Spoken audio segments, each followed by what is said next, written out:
You are Locked On Cougs, your daily podcast on the Houston Cougars, part of the Locked On Podcast Network, your team every day.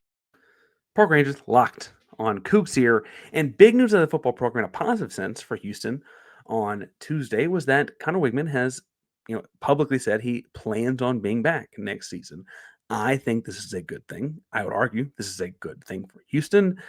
As Conner Weigman led Houston to a 9-win season last year. Next year's schedule does look a little bit challenging in football, given the projected opponents.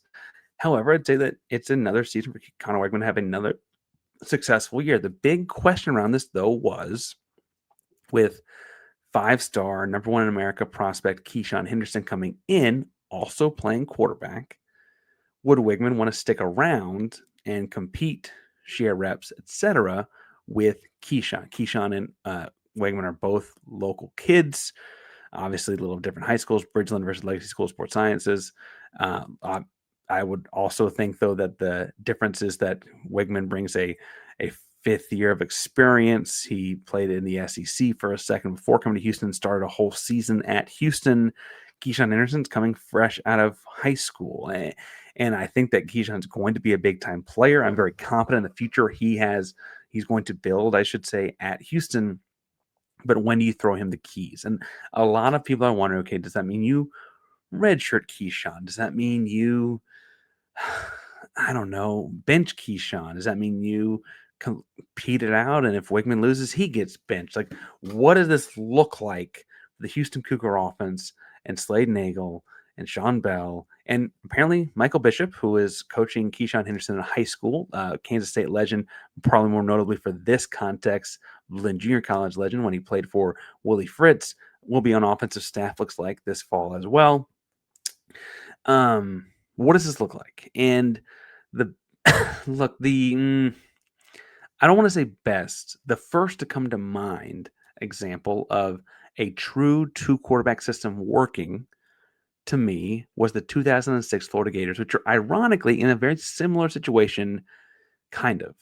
Now, everyone thinks of the Florida Gators in the 2006 and 2007 football championships and all those with Tim Tebow. But 2006, you also had the actual starter was Chris Leak. Tebow came in as a package guy, a gadgety guy, a guy that came in and helped things. Chris Leak threw 365 passes for just under 3,000 yards.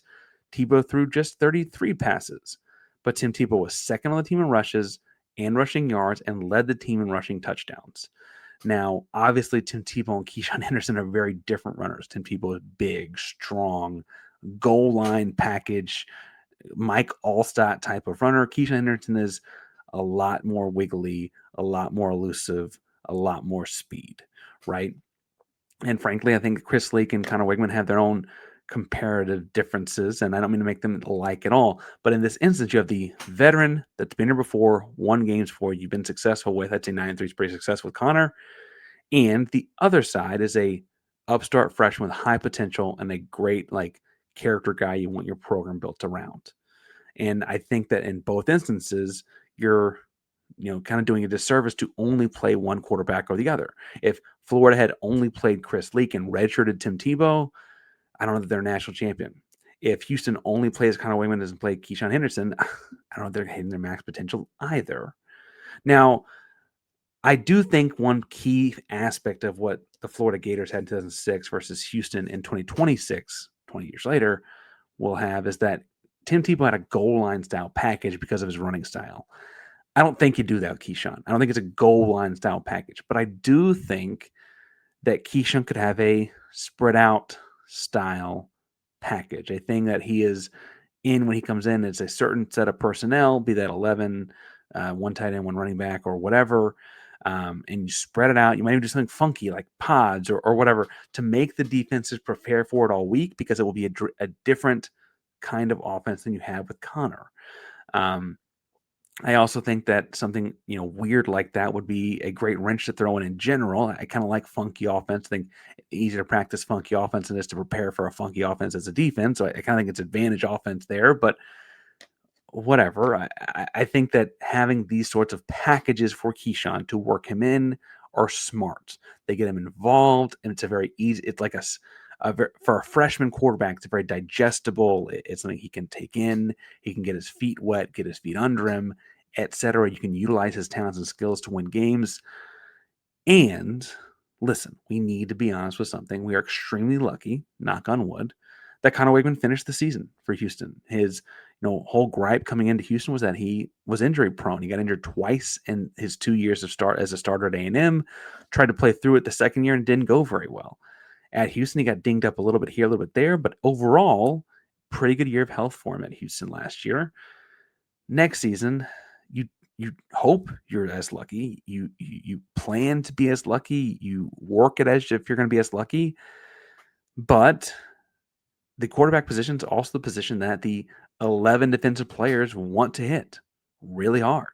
And it just doesn't feel likely that he's going to not take a big hit or something like that next year and to be out for at least a stretch of time. And we think about like how Zion Chris came in the Tech game, and while that game did not go Houston's way at all, the change of pace did lead to a Houston touchdown very quickly.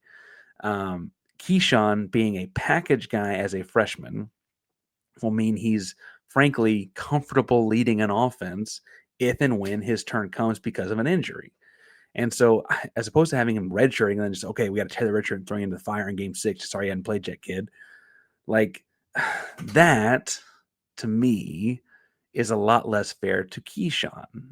And frankly, I also think that there's some world where you get that package and some weeks you run the Keisean package a lot and some weeks you run it a little, and there's kind of a back and forth there. I think both quarterbacks are running quarterbacks. We've seen Weigman run really well at Houston, but I think there's a way to use the stride length, the elusiveness of a Keisean and build a package where, yes, he can throw. I don't mean to say it's only a running package, but yes, a set of things that he can do when he comes in. And so I guess I say all that to say that while the Everyday or All Access group is getting some film stuff every now and then, and if you don't know about that, please go to lockedoncougs.com or lockedon-cougs. The link is on all over social media right now, but Locked On Podcast doing an Everyday or All Access club. The All Access group is getting some film breakdowns on occasion. If and when it gets to an off-season time, I'm trying to figure out how these things work. I may even break down a Florida Gators film to try and look at, okay, when did they choose when to go to what package or whatever. I'm excited about the prospect of having a veteran quarterback play with Keisean and Keisean play with him. Oh, and we didn't mention that Austin Carlisle guy in the quarterback room. He's pretty freaking good too. I think things are gonna be okay. And I know people say, well, one's gonna play. Generally speaking, if you're building a football team, you want as many good football players as possible. Having 2 or 3 at one position is not a bad thing. You have to figure it out. It's the thing you got to figure out. But I don't think it's a bad thing. Breaking that and more down at Locked On Cougs. Thank you for making Locked On Cougs your first listen of the day. Each and every day. We'll be live after the Houston basketball game tonight.